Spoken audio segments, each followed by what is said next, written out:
All right, everyone. There is no better time to join the college football show right here at the Voice of College Football than Rivalry Week. We will rev it up for the next hour. Plus, that depends on you. If you would like me to talk college football with you all night, you know what to do. We can be here all night if you would like. We will definitely be here for the next 60 minutes talking the game we all love. And again, my favorite week on the college football calendar is, of course, Rivalry Week. We've got all the big matchups. We will break them down. We'll go through the schedule. We'll run through last week's college football playoff rankings and what they could possibly look like tomorrow. Before we bring in our first guest, I want to let you know that we've got it blocked off this way on Tuesday, 5 p.m. Eastern Time, the Iowa Hawkeye Show, as we always do with Corey Brada from the Hawkeye of the Storm, 5 p.m. Eastern Time, talking Iowa, Nebraska, and then we go right into the Big Ten Live Show. And so for the Big Ten Live Show, we got Steve Dace dropping by, Steve Dace on the Big Ten Live Show. And we're just going to keep it rolling after that to take in the college football playoff rankings, take in the reveal, and then, of course, break it down, take your calls. So we are live from 5 p.m. Eastern Time on Tuesday, all the way through talking college football rankings deep into the night with all of you. So please join us on Tuesday. Joining us right now, we've got Mike Asti stopping by from West Virginia now, Pittsburgh Sports Now as well, and a litany of places you can find Mike's work. And so we appreciate Mike stopping by. Mike, how you doing? Mike, can you hear us? Hello, Mike. Can you hear us, Mike? Mike, do you got us? Apparently not. Can everybody else hear me? If Mike can't hear me, just want to make sure if everybody else, as it appears so, I think we're fine. Mike, can you hear us?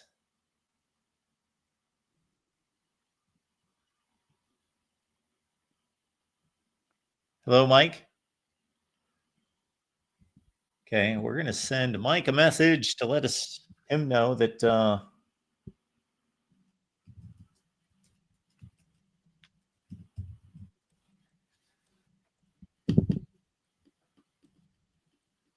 all right. Mike, if you can hear me, or you apparently can't. Mike, can you talk for us? We'll see if we can hear Mike.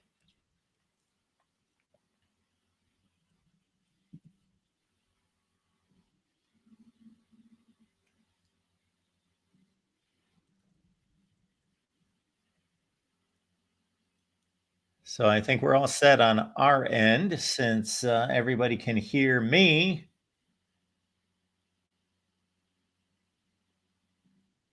I'm going to tell Mike to basically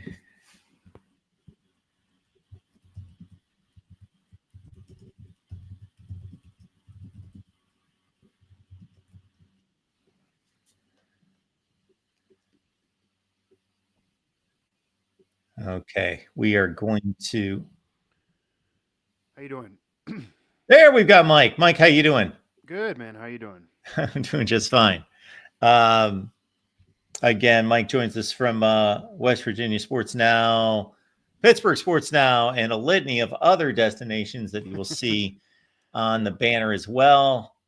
And Mike, we've got this enormous game coming up this Saturday.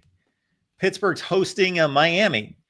Yeah. So my thoughts on this one, I got to admit, I have not been impressed with this Pitt football team until Saturday. So I have not given them much credit for anything but beating a lot of bad football teams, just kind of like they did last season.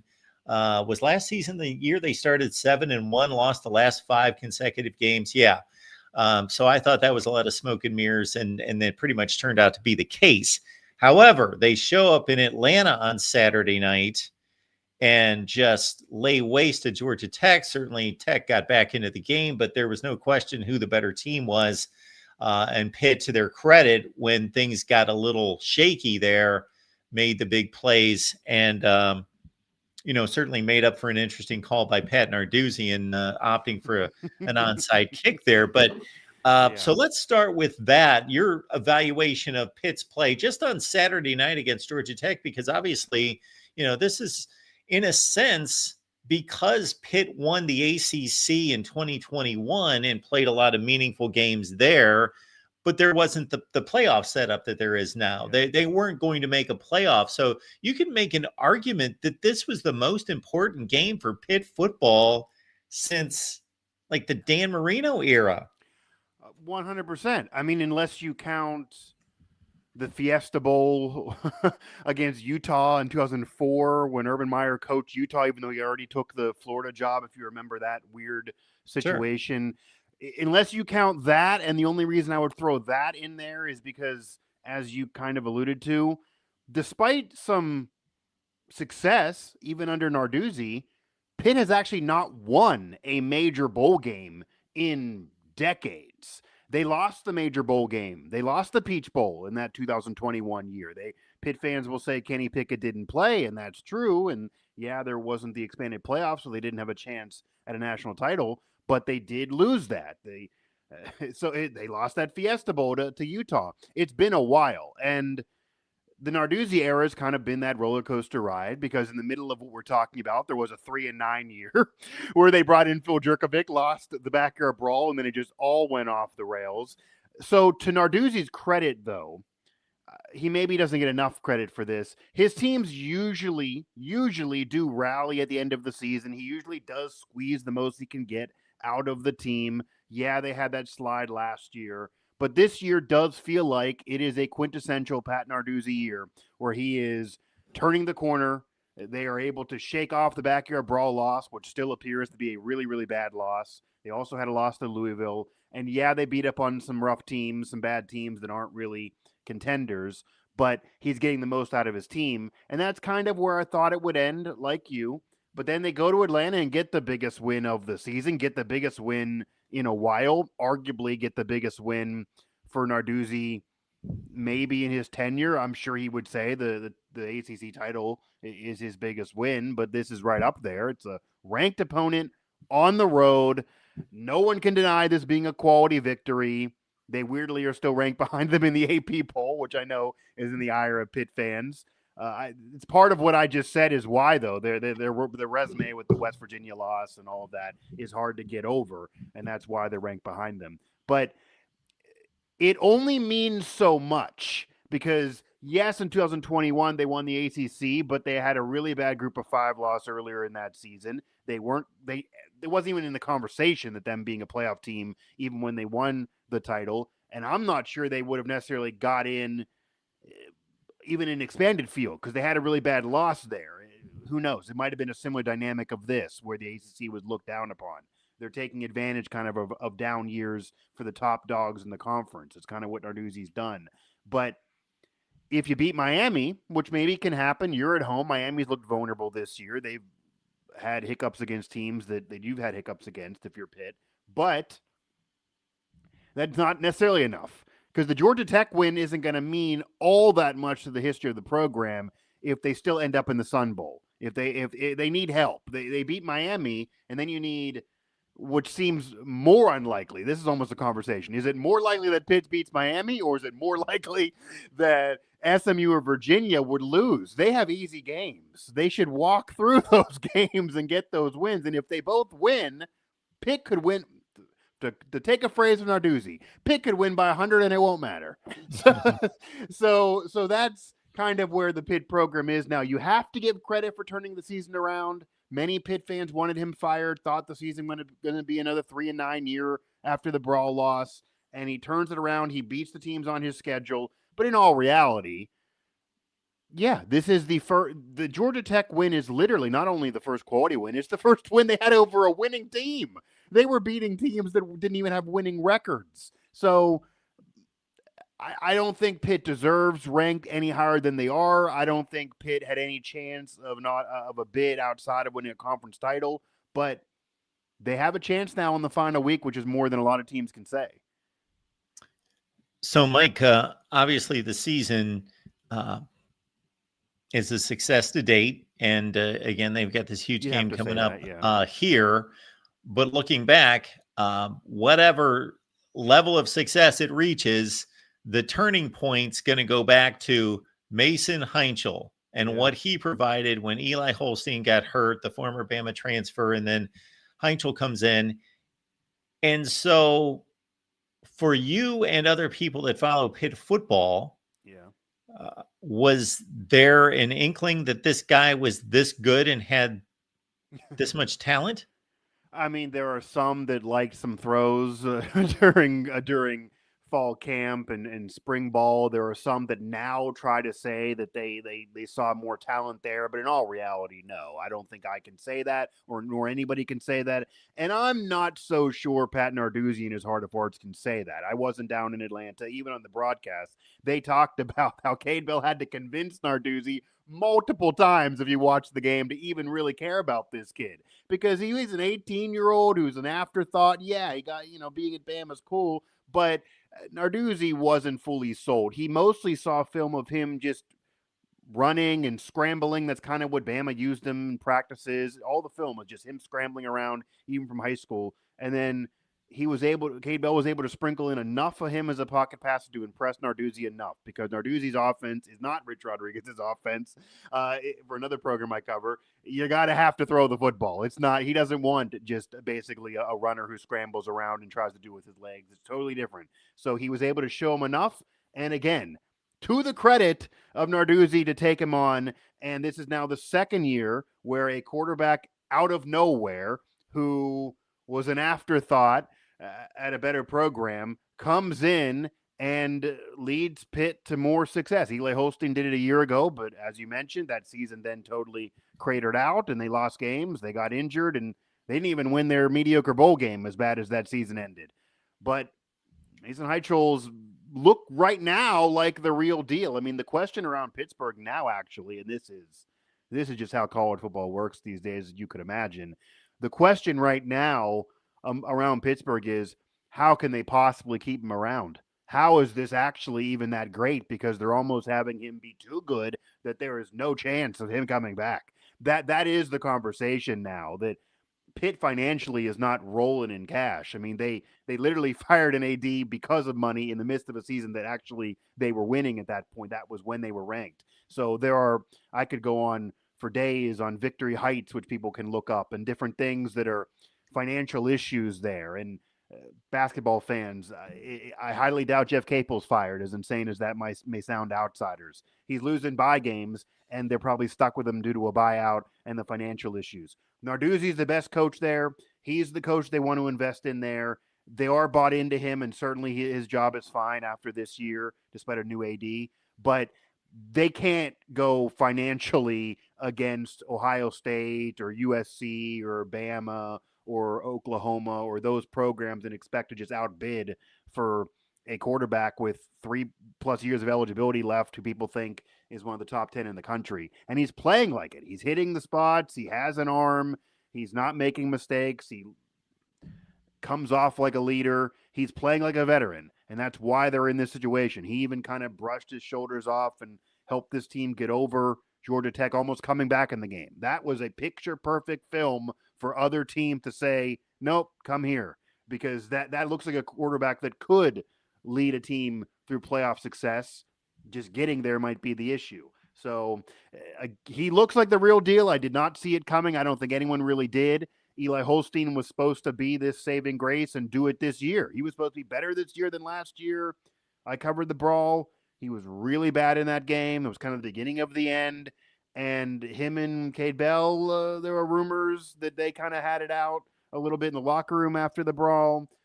It just looks like Eli Holstein lost favor there. And then once Narduzzi pulled the trigger, You can't get the job back the way Mason's playing, but that's the issue.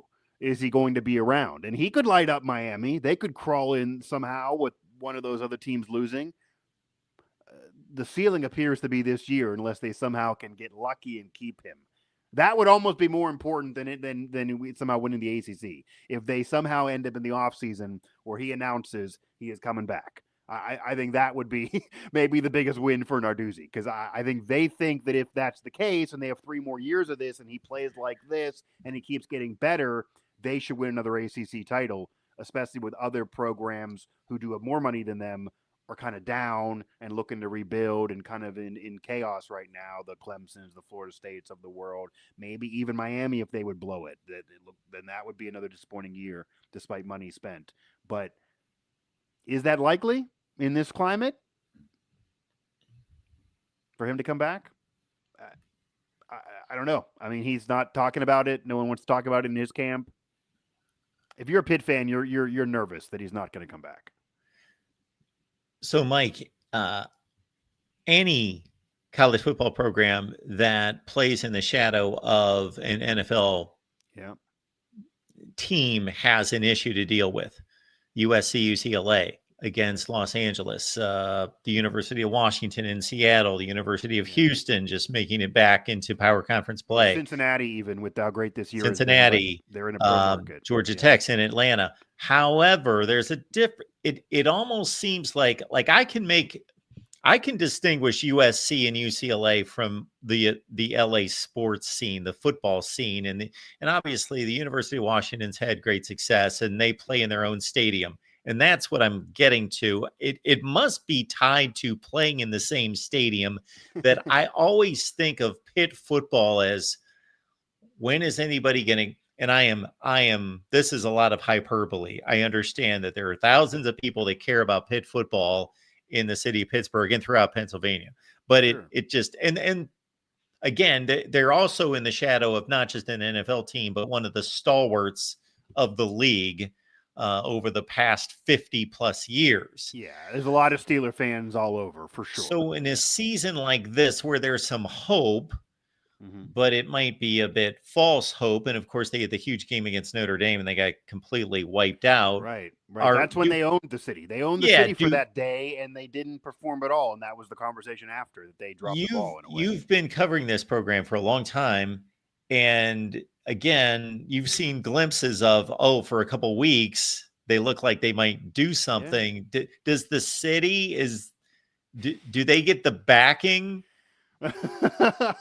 So I will tell you, it's I kind guess of I got funny. my answer with that laugh. Yeah, right. Like the conversation in Pittsburgh today on talk radio, on social media, amongst media members, among fans, Aaron through Rodgers, the public, I would think, and in group text, is the Steelers. Is when is Rodgers going to come back? Mason Rudolph didn't get it done. The defense is getting paid too much money, and they dropped the ball. And people want Mike Tomlin fired, and when are the Steelers ever going to get with the modern times and maybe move on from Tomlin? That's the conversation today. There's even a little sprinkle of our national reporters actually reporting the truth when they're saying the Pirates are going to spend money, because no one believes they are. But that is actually sprinkled in a little bit, because now Ken Rosenthal today basically refuted his colleagues' report saying they didn't actually offer anybody any money. So now that's a debate going on. As insane as that sounds, if I had to rank, maybe Pitt is ahead of the Penguins right now in conversation, and that's weird because the Penguins are winning and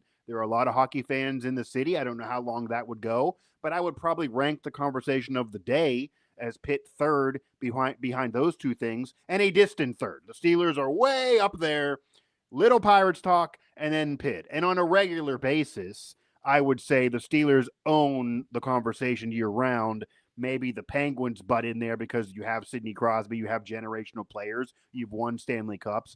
The Pirates are discussed almost at a negative where people make fun of them, of course, and then there are some fans that do love them, and then you sprinkle the college scene. But this is the dynamic of Pitt sports in general. It's not even just football, but it happens with the basketball program as well. It can be a blessing and it can be a curse. And I even said this to a colleague, because the funny thing is, Mark, on the same day the Steelers had their loss and they had their blown game, Pitt basketball lost a bye game to Quinnipiac, but no one cared because the Steelers had their issues on the same day. So Jeff Capel's able to sit up there with minimal media members in front of him, with minimal conversation surrounding him, knowing he's in year 8, but going to stay purely based on money, losing a bye game, and no one talking about it. And the only because of the Steelers. So that's a little benefit. You can go under the radar when it's really, really bad. Again, if that happened to West Virginia in a college town, or Penn State in State College in a college town, it is just discussed, morning, noon, and night. Pitt is able to get away from that when things are bad. When things are good, though, and Narduzzi definitely is bothered by this. Narduzzi, I think, I can tell you, he's annoyed by the dynamic in the market for sure, but this is part of it. He does think that the city does not support Pitt enough. He does think that it's weird, and he does not like that there are a lot of members of Pittsburgh media that are alums of their rival schools. He does not like that a lot of I'm one of them. I'm a WVU alum that covers a lot of Pittsburgh sports, of course. He doesn't like that. He does not like that there are a lot of fans of Penn State and West Virginia that live in Pittsburgh, that pack his stadium whenever they're there, or even in general. I mean, if you look at the pictures, there were literally West Virginia fans that went down to game day in Pittsburgh just to talk to McAfee. That there is no Pitt fan going to game day if it's in Morgantown. 0 people will be there. No one will be able to be put in the front row. No one will be on camera.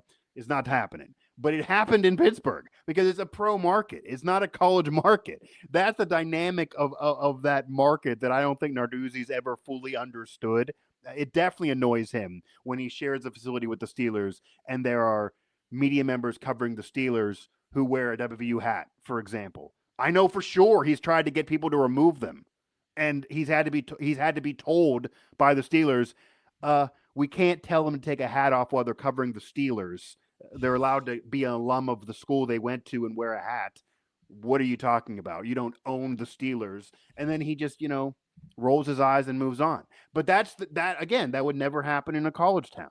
That's the dynamic that goes on with Pitt sports. It can be a blessing and a curse, and it's worse for them than any of the other ones you mentioned. Yeah, even Cincinnati has their own freaking stadium, even though it's old, and I've been there. I covered a game there. It's old. It's old school. It's not modernized at all. It's not that big, but they're not sharing with the Bengals, so people there are looking at the Bearcats.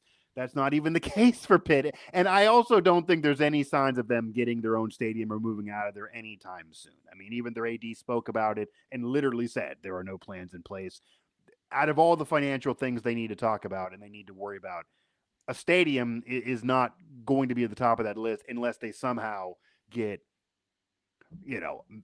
insane amount of money from donors that's not there right now. They're not going to fund it themselves. And I don't even know where you'd put it. If you've been to Pittsburgh, you can't put a Pitt stadium for the college in a suburb in Monroeville. For anyone who knows Pittsburgh, you can't do that. You got to be in the city limits. You got to be on campus, ideally. There's no room for it. And the only place there's kind of room is actually a landmark that they can't take down. So that's the issue with Pitt right now. But hey, if they beat Miami and they crawl in the ACC title game, I think they'll get a little bit of a buzz.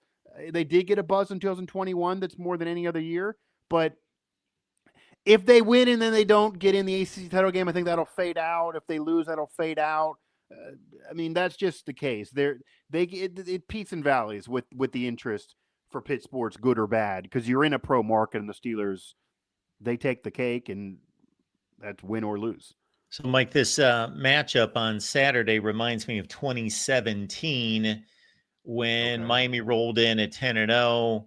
That was actually on a Friday, Black Friday after Thanksgiving, and it's colder conditions than Miami would like, and it was kind of a lazy kind of football game. And I'm trying to think, I cannot think of number 15, the backup quarterback who played for Pitt that day. That was, anyway, because that was like he had come into the game against Virginia Tech the week before, and anyway, finished the season, then was Pitt's starting quarterback for a year or two after that. But anyway, regardless, kind of has that vibe or that feel, because Miami is playing for a lot here, even though they've they're basically shut out of the ACC championship Right. as well. They have a slim chance of being the one team in the ACC that would have the resume to be an at-large at 10-2. So they're playing for their season against Pitt. But do we have any weather forecasts and anything nasty coming Pitt's way in Saturday? Well, not nasty. It's going to be cold. I'm Okay. not aware of snow. We really haven't had snow yet. It's been pretty mild right now in Pittsburgh. It's going to be really, really cold. It's supposed to rain tomorrow, so we're still early in the week. I don't know about snow at that point. I'm sure Pitt would love snow, rain, sleet, hail, whatever. Although they do like to throw the football, so this is not exactly ground and pound Pittsburgh Steeler like olden days. That would disrupt them a little bit as well, but I'm sure they would prefer it because the Florida boys coming up there, they would get some turnovers. That's probably what they would prefer. But yeah, I mean, there have been some wins. I mean, you mentioned that game. Kenny Pickett also beat Miami and crushed their dreams in the beginning of his career in what was a 5-7 year. He got that win, one of his maybe first big wins. Pitt has a history of ruining Miami seasons. As you're, mentioning, you have to argue how much of the season are they really ruining, even if Pitt would beat Miami, because Miami can't really get in the ACC title game. They're pretty much blocked out. And because of that, they're going to be blocked out from the playoff likely. They're likely not even going to get in as an at-large, even with a win, but certainly wouldn't, obviously, if they lose. But they're ranked way behind Notre Dame, who they did beat. But it's the same reason why Pitt's ranked behind Georgia Tech, that, the voters are starting. It's been a while, but the voters are starting to take the whole season into account here. It didn't used to occur, but you're seeing some people bring up, well, hey, Pitt lost to West Virginia, who going to be 4-8, or hey, this team lost to that team. It was a month ago, but it happened in real life. Like, we're going to count it still. So that's holding those teams back, and that's gonna block Miami from even getting in as an at-large bid. They're not going to be able to win the conference. They messed it up themselves. I mean, they had it on, right there in a silver platter. They had the team, they had the money, they had the roster. They already had a big win on the board early in the season against the Fighting Irish, and then they collapsed in conference play. It's what Miami's been doing. They should own the NIL world with the finances and resources there, despite being a private school. They haven't been doing that at all. Wouldn't be shocked if Pitt beat them. I wouldn't be totally shell-shocked because of what you mentioned and because it is home, and Pitt obviously riding high now off the Georgia Tech game. But Miami is also a good team with a good roster, and they certainly can win. And even, it would almost be perfect Pitt to get those 2 wins at the end of the year, lose the game day game, and still not be an ACC title game because the other teams in SMU and Virginia just take care of business against the bottom feeders. That would be quintessential Pat Narduzzi Pitt football, really Pitt football the last 40 years. I mean, that would be 100% perfect, and I think Pitt fans would agree with that. So we'll see what happens. If I had to bet, I think Miami's going to probably win this game. I think Pitt is more in the middle of, they took advantage of Georgia Tech making a lot of mistakes and looking really, really bad. And especially offensively, when Georgia Tech's not looked that bad offensively all year, and maybe they're overrated if you look at their overall schedule. Pitt didn't have any quality wins prior. Notre Dame, obviously a CFP team, destroyed them. They have some bad losses. It's hard to really be too high on Pitt doing it again, but we'll see. Crazier things have happened, and crazier things have happened in the Pitt-Miami kind of rivalry that's not really one, but has been made into one outside of the Big East because, Pitt has ruined some Miami seasons. Right, Mike. What is the best way for people to find you and your work? Sure, at Mike Ostie 11 on social media, really all over social media. Pittsburgh Sports Now for the Pitt covers that we're talking about here, WV Sports Now, West Virginia Sports Now for the WVU coverage. We also have Nittany Sports Now within the family of networks. And, of course, a lot going on there, to say the very, very least. A lot going on there. We could talk hours on end about what's going on there and what I know what's going on there. Yardbarker for some national writing. I am heard on Sirius XM, have a few shows of my own. Mic Drop, my personal podcast, mostly Pittsburgh sports and some national talk, and even Mountaineer Report for West Virginia coverage there. But happy to jump on here with you, Mark, for sure. And it is amazing. I don't think anyone would have believed it, that after the backyard brawl, Pitt would be going into the final week of the season with an actual chance to then have a chance at the college football playoff. I mean, that is wild. It really, really is wild, especially after game day too. So to even be in this situation, man, just when you think Narduzzi might be down, where there's new AD coming in, has a really bad loss, they're getting made fun of, fans are kind of out. He's like the Undertaker. He's that he just keeps getting up, and you just can't. I think we're year 11, 12. Like Narduzzi, he's not going anywhere no matter what. Like he's not going anywhere. He's maybe you think he's a cockroach if you're a Pitt fan, but his tenure has been overall really successful if you look at the last 30, 40 years of Pitt football, despite some lean years. So they have a chance. They're part of the interesting weekend, and we'll see what happens. And I don't know, maybe West Virginia will make that loss not look as bad if they can somehow add chaos to the Big 12 and beat Texas Tech, but I highly doubt that occurs as well in Morgantown. Mike, appreciate you stopping by. Enjoy the games this weekend, and happy Thanksgiving. Yeah, happy Thanksgiving right back to you. It is my favorite holiday, so I definitely will be appreciating it in all its fullest. But absolutely, thanks, Mike. Yep. All right, let's get this thing rolling here at the Voice of College Football. We've got a few minutes with you to talk about rivalry week, and we're going to run down the games. And obviously, this is only Monday, so we got plenty to do. It was my intent today. However, unfortunately, I've got other things that take priority, because I would love to fill my role as the voice of college football more often these days. But you know how life is, that it was my attempt. It'll probably get done. If it gets done at all, it's going to be by Wednesday, to do a Big Ten tiebreaker breakdown, ACC, SEC, Big 12. Take on the four major conferences and do the tiebreaker breakdown. And then obviously we're going to look at the playoff seedings or the playoff rankings. They're not seedings yet, but the playoff rankings after tomorrow night, and size up. It wasn't a very active week in terms of what happened. Obviously, Oregon with a huge win against USC, but that shouldn't shake up the rankings much because of where they were ranked going into that game. And of course, the aforementioned Georgia Tech and Pitt game changes things a bit there. Otherwise, things pretty much should hold steady. Again, Tuesday night, Iowa Live, 5 p.m. Eastern Time. The Big Ten Live Show at 6. We got Steve Dace dropping by to talk Ohio State, Michigan. And then we're going to just ride it on through to the playoff rankings. So we will be live from 5 p.m. Eastern Time on Tuesday night. DeReal MVP is our first caller tonight. What's going on, DeReal? Nothing much. How about you, Mark? I am doing well. I think for the playoff rankings, the most interesting thing to look forward to is who's the number 12 team in the country. I think that's where the first real thing that matters is going to take place, because Utah struggled against Kansas State. Is it going to be Vanderbilt like the AP poll has it? Is it going to be Miami? Or is it still going to be Utah? Because I think if it's depending on which team it is, will determine who the final at-large spot in the college football playoffs is. Yeah, so too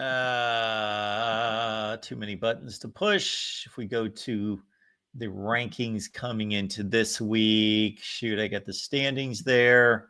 There we go. We've got the rankings. So I've got to think that what is possibly going to change based on what happened last weekend. You know, you mentioned Utah struggled against Kansas State. Crazy game. If anybody wants to check out the highlights or just look at the box score, Kansas State ran for almost 500 yards in that game. So Utah, do they get eclipsed by Michigan? Do they get eclipsed by Texas? Oh, that's the AP poll. My bad. Why does ESPN do this to us? They wipe out the previous week's college football playoff rankings. All right, that does us no good. just a shoddy operation over there. So anyway, don't have the playoff rankings ready and available because they wiped them out the day before, 2 days before. That is asinine. So anyway, don't have the playoff rankings listed on ESPN. Obviously, they're elsewhere, but take me forever to look them up. So difficult for me to reference who's where and who would move. But yeah, does Utah drop in favor of Texas, Michigan? Yeah. Vandy or Hawaii, Miami's the two big ones. Yeah. If it's Miami, then the only teams in front of them between them and Notre Dame is BYU and Alabama. Well, they both play in a conference title game. So let's say BYU loses and Alabama wins the SEC. That seems pretty reasonable that BYU would lose to Texas Tech, considering they've already played and Texas Tech looked like the superior team, and Alabama to beat A&M because A&M hasn't beaten anybody good so far, or at least on the level of Alabama yet. And if that happens, Miami would be number 10, Notre Dame would be 9. I believe at that point the committee would swap those, and Miami would be in the college football playoff. The next thing is, if it's Vanderbilt, because they've only got one game left, and that's against Tennessee, if they also jump Utah, they're telling us that there's some clear separation between them and Texas and Michigan and teams like that. Well, if they beat Tennessee, would they jump Notre Dame in that final week as well? Because they'd be a 10-2 SEC team.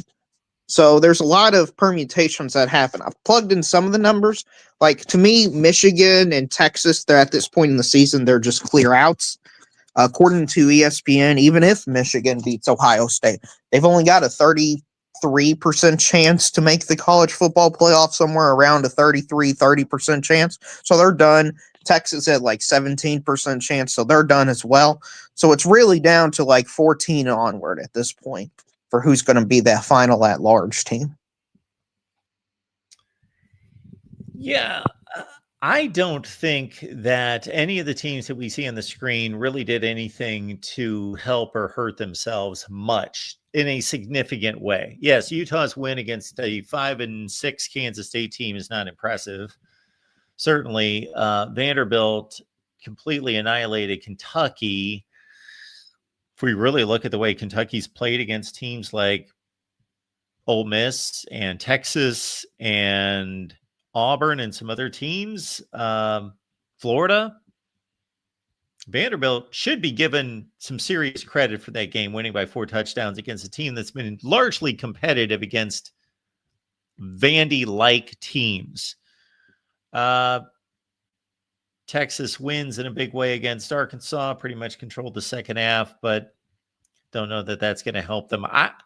I see little justification for much shakeup here. Miami did not win impressively against Virginia Tech. Did they get a scare? No, but they didn't win impressively.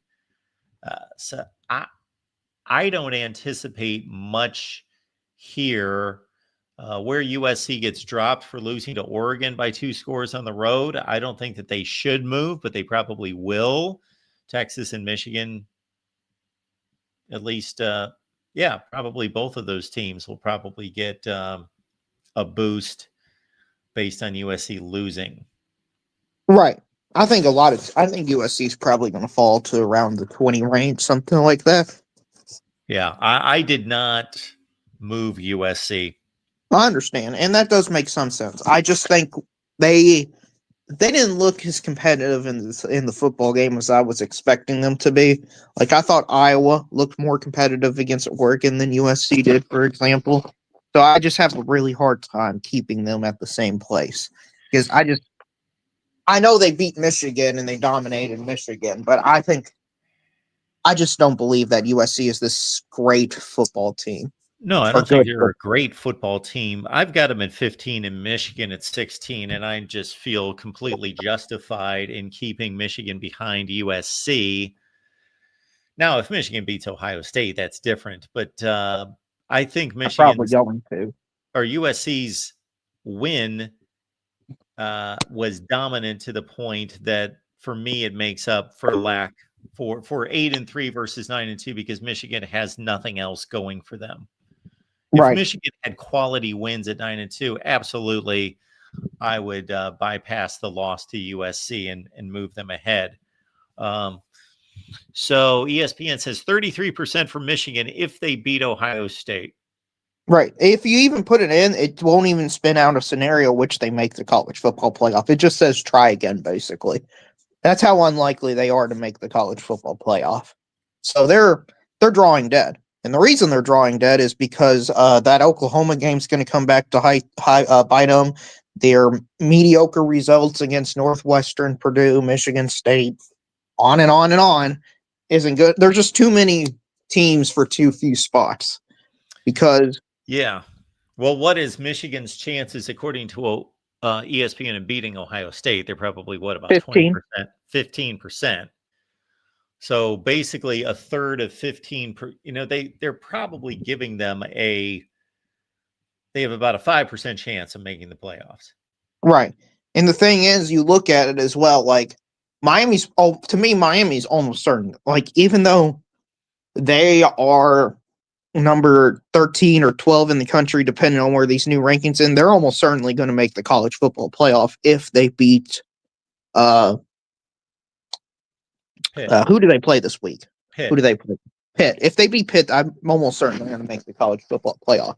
To me, that final spot is going to come down to Notre Dame, Vanderbilt, BYU, Texas, and Michigan. Like, that's where it's going to come down to, is that final playoff spot is really what the debate's going to be about.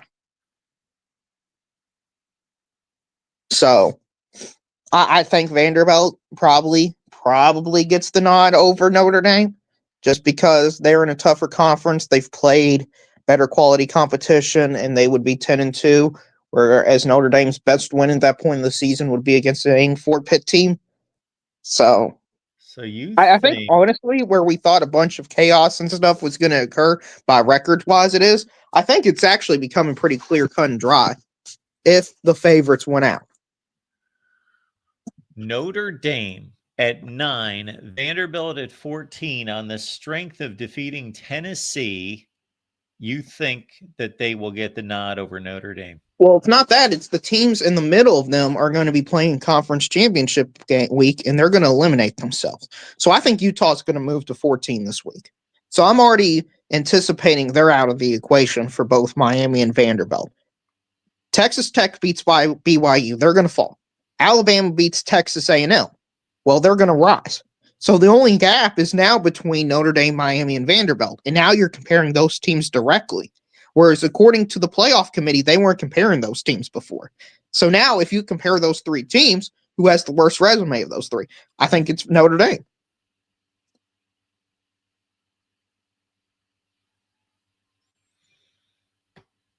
And it would make sense for it to be like a buffer between Notre Dame, Texas, and Michigan. Because those teams, Notre Dame beat USC, who beat Michigan. Texas has the 3 losses. So I think it's actually going to work out to where it's pretty clear cut and dry at the end of this thing. If the favorites win out. Okay. Yeah, we will have to give that a look. I would love to produce a video on that and start with various scenarios, with exactly the chalk scenario being number 1. Right. Because, all right, Real, anything else? No, I was just going to say, we kind of know what to expect now going forward because all these tiebreakers and stuff. For the playoff thing, the final thing I'll say is the ACC, Mark. Yeah. The ACC is still on bubble watch. I put SMU in. They've only got it. They're not likely to make the playoffs, even if they win the ACC, because they got 3 conference losses, with 2 of them being against the Big 12. So even if the ACC, with Duke not winning it, if SMU wins it, for example, they still might not make the college football playoff. So SMU would be 10-3. And so you're thinking that James Madison, or the winner of the American Conference gets in? Right. According to ESPN, both James Madison and North Texas have over a 50% chance to make the college football playoff. Both of them. How is that Yeah. possible? Because they're taking up the ACC slot. They say it's more likely that the ACC doesn't get a bid than the G5 gets 2 bids. But how would they both have? Okay, so Because it's your 5 highest ranked conference champions. for I have all sorts of tabs open and can't find what I'm looking for.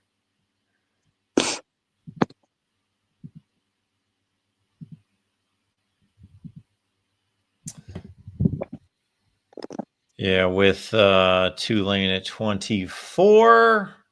Don't know who they're playing, but obviously that just comes down to a conference championship. So Right, they play North Texas, basically. They're going to play North Texas, most likely, in the American Conference Championship. The winner of that will be in the college football playoff, or at least should be. And then it's going to come down to a 12-1 James Madison team versus a 10-3 SMU team or a terrible Virginia team or something like that. And ESPN believes, based on their percentages, that it's more likely 2 group of 5 teams make the college football playoff than an ACC team makes the college football playoff. I'm guessing it's because they believe SMU is the best team in the ACC that still has a mathematical chance to win their conference. yeah, it has to be that, because obviously Virginia's in. Look where they're ranked. So if they win the 2 games, they're in. And yeah, SMU's obviously got the best chance otherwise, based on what happened last weekend. Yeah, it's quite interesting that SMU at 10-3 and Tulane's only going to be 11-2. So you're going to have an American Conference team with only 1 more win than Power Conference champion. And SMU will tag on. Who do they have this week? Cal? No, Yeah, Cal. Cal. And so that does nothing for them. But then you tack on a win, let's say, against Virginia, that they're not going to elevate that.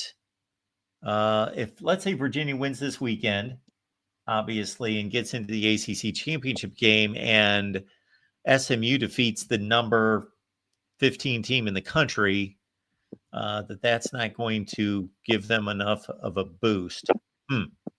No, I think North Texas is probably going to be ranked this week, along with James Madison as well, because a bunch of these bottom teams keep losing in the 21-25 range.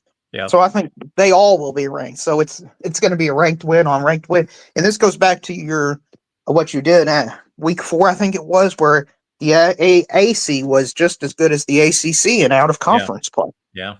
Better. Yeah. So, you got to win your out of conference games if you want more spots, Mark.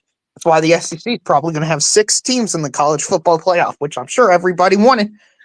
Anyway, I look forward to the rankings, Joe. Absolutely. Thanks, man. Appreciate No problem. you being here. The real MVP chiming in.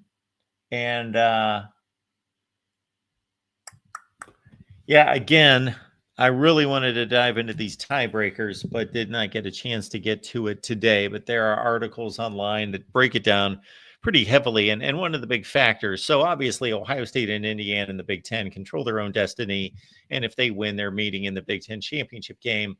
And there's a ton of scenarios in which, even if Indiana would somehow lose to Purdue, which nobody can fathom, that they would still get in because they got a tiebreaker head-to-head against Oregon. So, for example, if Ohio State beats Michigan, that gets Michigan out of the way, and Indiana could even lose to Purdue and they win the head-to-head against Oregon. It really becomes messy if Michigan beats Ohio State. That's when you start to factor in all sorts of tiebreakers. And really, the head-to-heads go right out the window and also the common opponents, because they all share common opponents against all teams that they already defeated. So when you think about it, the common opponents factor becomes null and void when you're dealing with teams that didn't basically lose to anyone. If you're dealing with a bunch of teams that are 6-2, like many times we did in the ACC, then common opponents come into play because some of those teams lost to some of the common opponents. But in this scenario, Ohio State, Indiana, Michigan, and Oregon didn't lose to anyone because the only two losses they would have would be to each other. Oregon, though, when you start to look at conference winning percentage, so this is what comes into play in all these conferences, but I started to look at the Big Ten today, is that Oregon, at least up until the final weekend, and you can't lock this in because obviously their records will change. Their opponents' records will change this weekend, but Oregon has played the best schedule. They have a pretty significant advantage over the other three in regards to Big Ten opponents' record. It's like 38 and 34, and the other three have played well 10, 12, 14 games under 500. So Oregon has the best opponents win percentage in the Big Ten. So if they have some kind of four-way tie, Oregon will be in. But they've got work to do. They got to beat Washington and hope Michigan beats Ohio State. All right. We got Rob stopping by. Rob, what's going on tonight? Hey, Mark, not much. I love to reel, but I do have to burst his bubble a little bit. We cannot be using the ESPN playoff predictor as some kind of, absolute truth on what's going to happen in the playoffs. First of all, there's a massive, not massive, but there's a big thread on Reddit right now saying how broken the playoff predictor is. For instance, somebody plugged in, he picked Oklahoma to beat LSU, and he wanted to see the seeding afterwards. Texas A&M's not even in the playoff bracket at that point, according to ESPN. And I did my own research just as the reel was talking, and I picked Vanderbilt to win against Tennessee to see what their chances would be. And they'd be 51%, which is nice.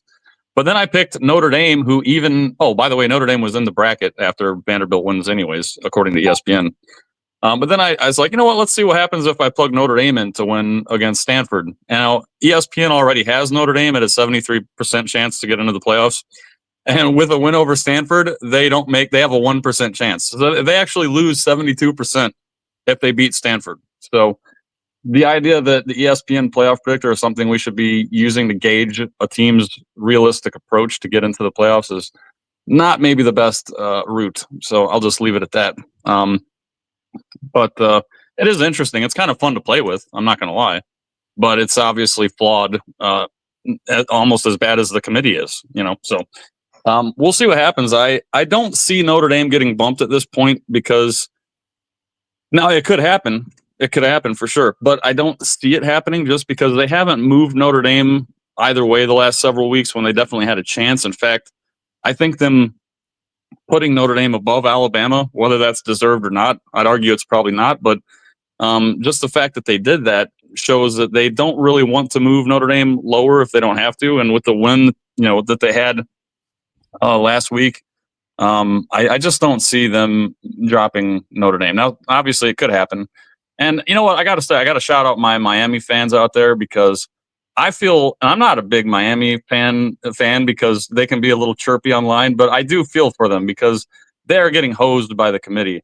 And it's not their fault. It's, but you do have to, you can't lose to two unranked teams in the middle of the season when, again, it's not fair that they're behind Notre Dame so far, but you just can't lose those types of games to unranked teams. I mean,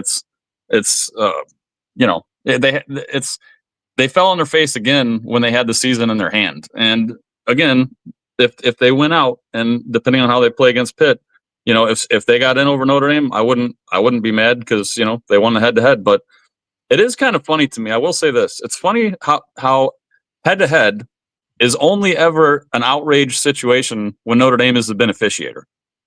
Because we got screwed in '93. No one was calling and complaining. No one was complaining except Notre Dame fans at that time.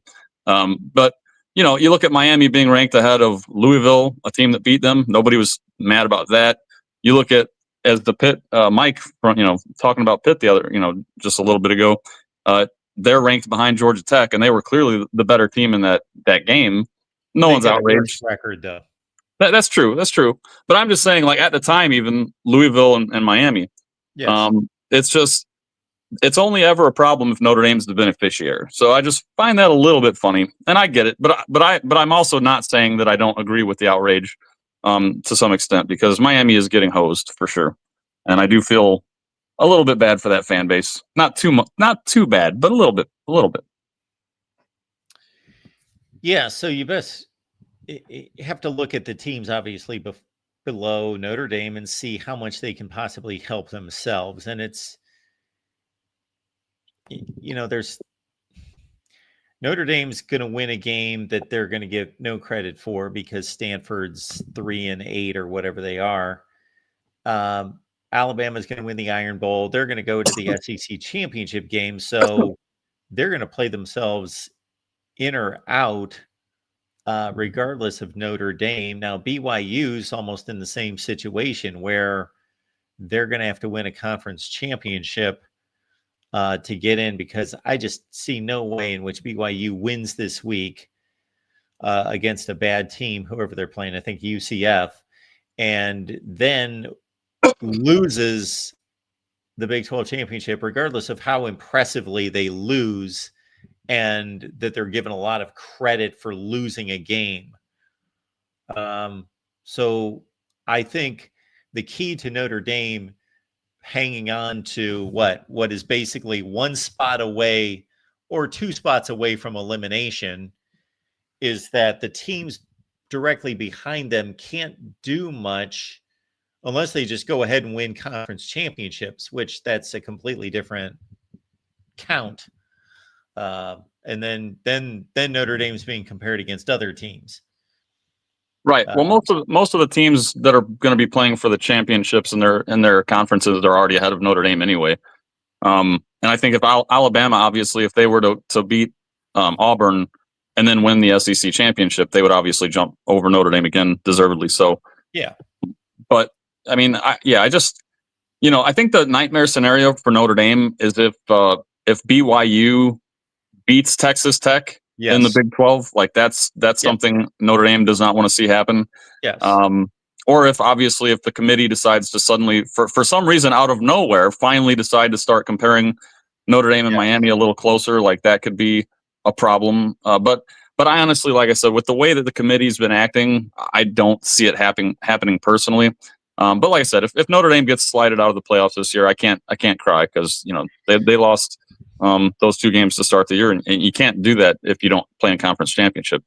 If you believe in conspiracy theories, then you believe that the committee will do whatever they want, and then they will make up whatever narratives they need to that will justify what they want to do. So in that, you can start to think about what games have been played in the past and what games or what teams could be on certain teams' resumes that have either faltered recently or boosted their reputation, that could help. For example, if USC would have beaten Oregon, they would have helped Notre Dame's cause. Those sorts of situations are to be, reviewed as well and taken into consideration, because the committee will use those sorts of situations. So, for example, let's say the committee, which I don't think it would be the committee's doing, it would be more or less, if you've ever been on a committee, you understand that there are certain people within the room, just based on sheer power of personality and charisma and argumentative skills, just own the room over other people, even though they seemingly are supposed to have the same amount of power and say within the room. No, there's always people that own the committee. And if for some reason they got their way, let's say these people were pro Miami, and Miami goes out and does what they're supposed to do against Pitt. Let's say they win by 10 points and Notre Dame just annihilates Stanford, and Miami's got to crawl up 5 spots based on a win against Pitt by a touchdown or 10 points. That's not justified in and of itself. Like you Rob, I would be fine with it. I would be fine with the final conclusion, but I would say this is completely bogus how they arrived at this. But they would make up something to the extent of either Miami's win got them to another level of a pod or grouping that then allowed us to now compare them against Notre Dame, or they would pick out teams. Let's say SMU won the ACC championship, and that would make Miami's loss much better than it was 3 or 4 weeks ago. That we can now say, well, SMU's the ACC champion, or they went to the ACC championship game. Therefore, that loss isn't what it was before. It's a better loss. They'll do those sorts of things that could be justified. They can be legitimate because teams, their resumes do change, not just based on the game that they play that weekend, but based on all the other teams that they previously played at, how they get better or worse based on their results. So there is justification or legitimacy there, but they don't always use it legitimately. Well, and I think the committee's massive problem is, they just are awful at describing, describing why they're ranking teams the way they are. No one puts their foot in their mouth worse than the committee chairman when they get out there and talk about Oregon, beat Pitt or beat Penn State, and they were a good team then. They're not a good team now. And, Notre Dame and Miami, we're putting them in separate bubbles. We're not even looking at the two. It's like, what are we doing here? What are we Josh Pate talked about it, and he's like, he kind of thinks that they're actually just going off of mostly the BCS for a skeleton, and then they might move a team up and down a spot or two. And that seems to be pretty accurate if you actually look at the BCS rankings. But he's like, if that's the case, then just say that you're doing mostly BCS. Don't. They're not going to say that. No, right? Yeah. So it's just the committee. That's the easy way out, right? And I'll tell you, when I do my top 25, that actually makes sense. When I do it in its purest form, I'm building it from the ground up. But when I'm not doing it from its purest form, I'm not cheating by looking at the AP or anything like that. None of that. But I do reference, okay, what did I have last week?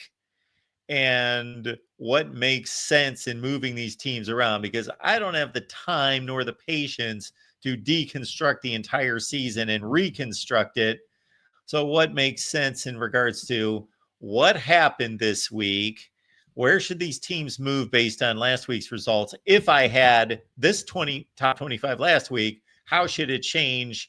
And then can I kind of look back and think, okay, so-and-so have these 3 teams on their schedule from the past, and they've really elevated. So maybe I'll consider that.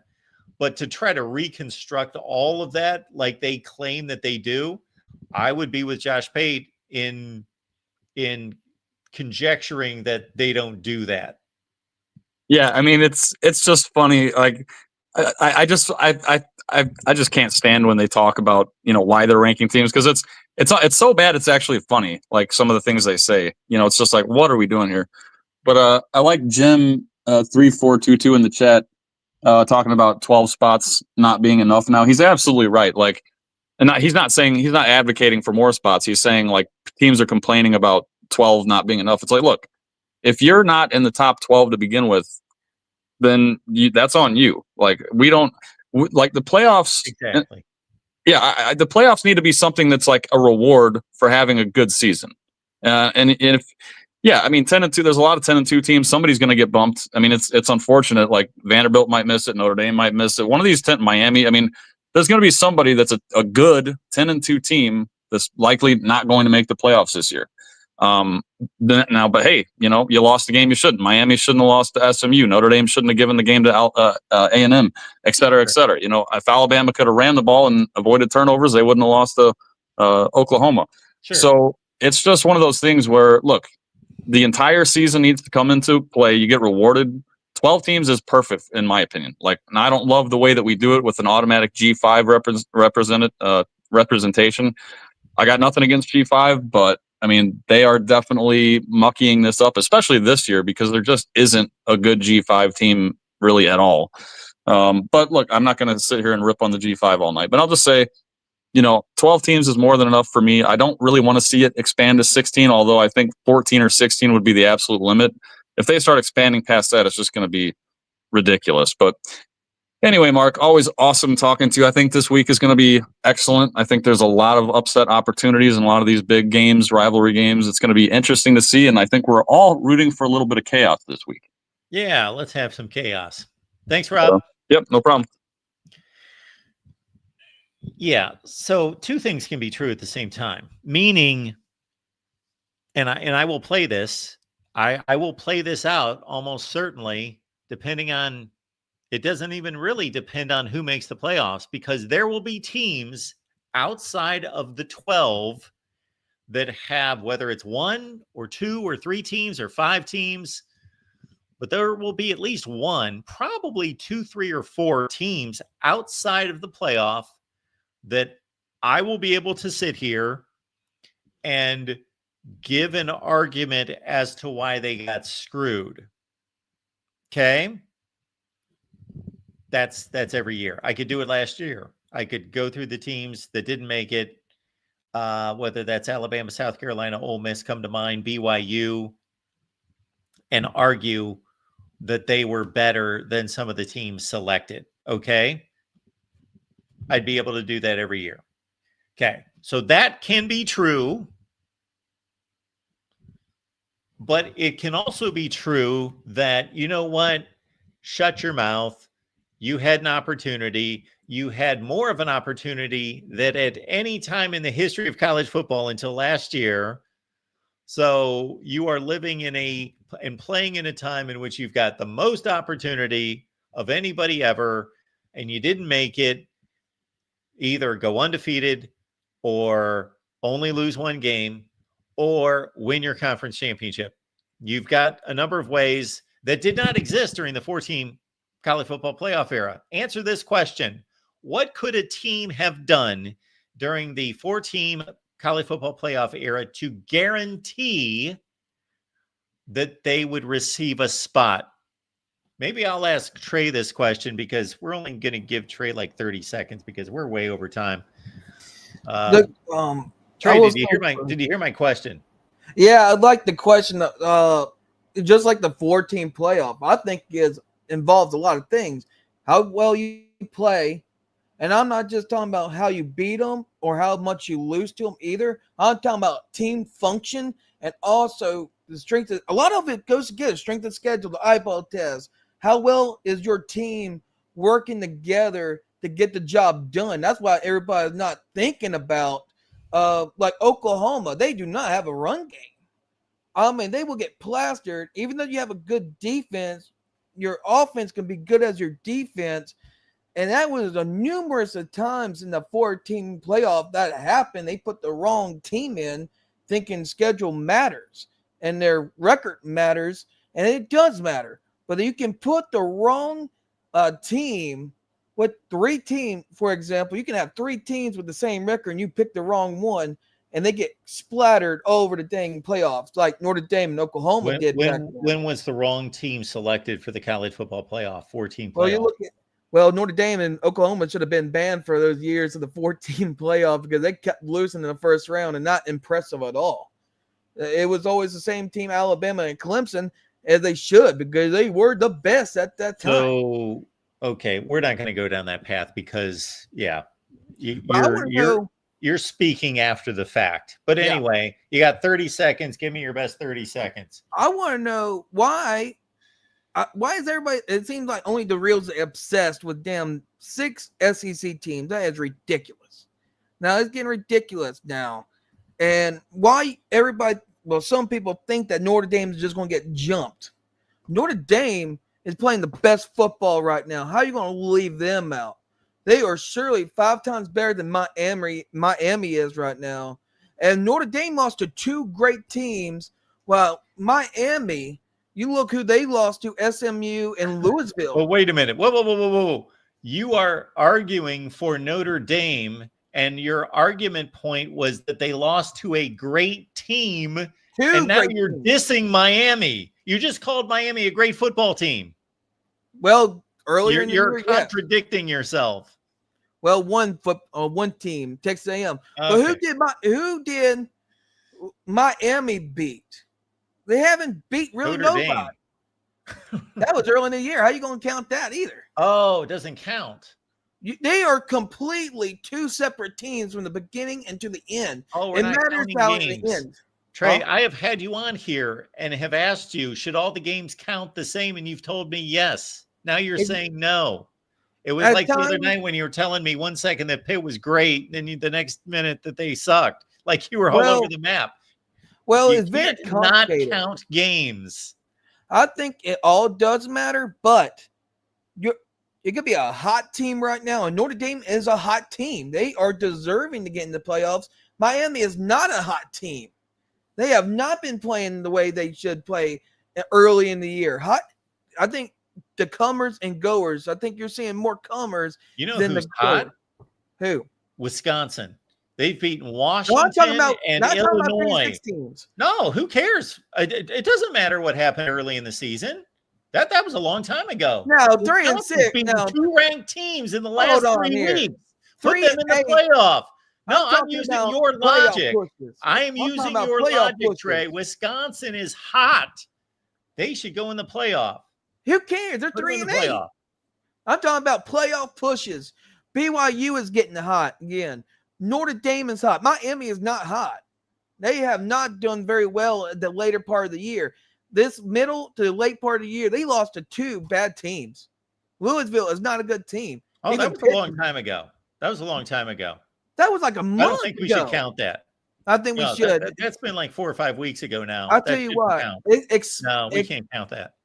Now they exposed Michigan's Miami. hot. Michigan hasn't lost for a long time. Yeah, I think Michigan can get in. Yeah, put them in. A lot of people. They're undefeated. They're undefeated like the What? last 5 games. They're 5-0. Well, no, they Those early have games came don't count, together. Ray. They don't They count. have came The early together games as don't a count. team. Michigan's 5-0. They should be in the playoff. No, The early games don't count. You know let who me else say is hot? this. Pitt's hot. Did you see him on Saturday night? They should Yeah, be I in was the actually playoff. impressed. No, they are hot. They should If be they in the can close playoff. the deal, if they All can right. close the Say deal with goodnight, the ACC, they could get into the playoffs anyway. All right. But Good night, Trey. Michigan, Thanks for being here. Michigan should be in the playoffs. All right. I don't think Trey was picking up on my vibe there.